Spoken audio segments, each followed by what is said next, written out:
lagi, menang lagi.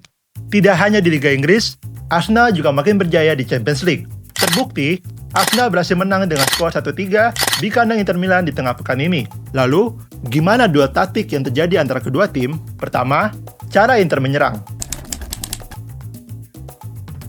Ini Nerazzurri datang ke pertandingan ini dengan formasi 5-3-2. Meskipun demikian, Christian Chivu meminta anak asuhnya untuk sedikit mengubah struktur ketika menyerang. Adapun pola yang dipakai mirip dengan bentuk 3-2-4-1 atau 3-4-2-1.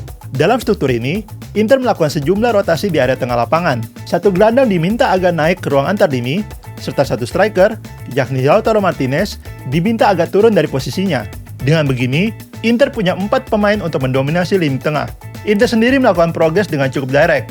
Artinya, bek tengah diminta untuk memainkan bola secara vertikal kepada penyerang dibanding melalui para pemain tengah. Barulah ketika bola sampai ke depan, penyerang tengah dapat melakukan layoff kepada rekan di dekatnya. Marcus Thuram yang berduet dengan Lautaro di depan, sukses menjalankan tugas ini dengan baik. Dia dapat beroperasi sebagai target man dengan optimal dalam berbagai bentuk serangan. Tidak hanya dalam bola jalan, namun juga saat serangan balik atau dalam situasi bola mati. Satu-satunya gol Inter dalam laga ini pun juga datang dari aksi Thuram. Sang striker sukses menahan bola, lalu berkombinasi dengan rekan-rekannya sebelum akhirnya Petar Sucic mencetak gol penyimbang. Kedua, pola serangan Arsenal. Tim tamu sendiri datang ke pertandingan ini dengan pola 4-3-3. Berbeda dengan Inter yang banyak menyerang lewat tengah, Arsenal malah melakukan kebalikannya. Dalam pertandingan ini, The Gunners cenderung berfokus untuk menyerang lewat sayap. Hal ini mereka lakukan utamanya dengan membedakan tugas para pemain di samping. Bek sayap Arsenal, Jurrien Timber, dan Matt Skelly kadang ditugaskan untuk masuk ke dalam. Dengan begini, kedua winger Arsenal dapat beroperasi di kelebaran. Dengan bermain melebar, baik Leandro Trossard maupun Bukayo Saka dapat melakukan berbagai aksi serangan. Mereka bisa melakukan dribble, mengirimkan crossing, bahkan menekuk ke dalam dan menembak sendiri ke gawang. Menurut FotMob, Saka sendiri sukses membuat 3 dribble dan total 5 tembakan. Catatan tertinggi dibanding pemain Arsenal lainnya. Keberadaan fullback Arsenal juga merepotkan Inter.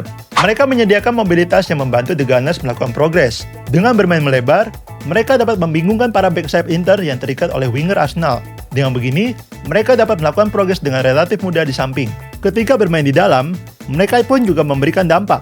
Dengan masuk ke lini tengah, baik Timber maupun Skelly dapat mempermudah Arsenal untuk melakukan sirkulasi. Selain itu, keduanya juga dapat membantu The Gunners untuk segera melakukan counter press saat kehilangan bola. Penumpukan pemain di tengah inilah yang juga membantu Arsenal untuk mencetak gol pembuka mereka melalui Gabriel Jesus. Ketiga, corner Arsenal yang mematikan. Dalam laga ini, Arsenal kembali menunjukkan kualitas mereka dalam situasi bola mati, meskipun bermain tanpa Magalhaes sebagai starter. Namun bagaimana mereka melakukan ini di pertandingan kemarin? Dalam sepak pojok mereka, Arsenal menggunakan sekelompok pemain yang memulai lari dari tiang jauh. Tujuan awal barisan pemain ini adalah memulai berlari dari area buta lawan, sehingga pergerakan mereka menjadi sulit terdeteksi. Setelah itu, mayoritas pemain ditugaskan untuk melakukan blok terhadap beberapa back Inter. Tujuannya untuk mencegah lawan mendanduk bola corner, sekaligus membuka ruang bagi rekan yang menjadi target umpan. Dengan begini, pemain yang jadi sasaran dapat mendanduk bola dengan bebas ke arah gawang. Inilah rahasia dari gol pembuka Arsenal yang dicetak Gabriel Jesus di awal pertandingan. Nyaman di puncak.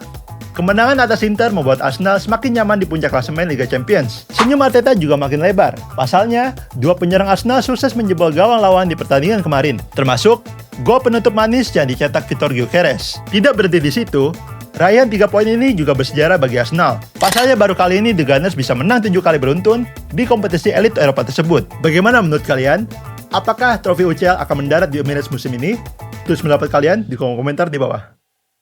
Jika kalian suka video ini, jangan lupa klik tombol like, subscribe, dan nyalakan lonceng notifikasi agar tidak ketinggalan video terbaru dari The Game Changer.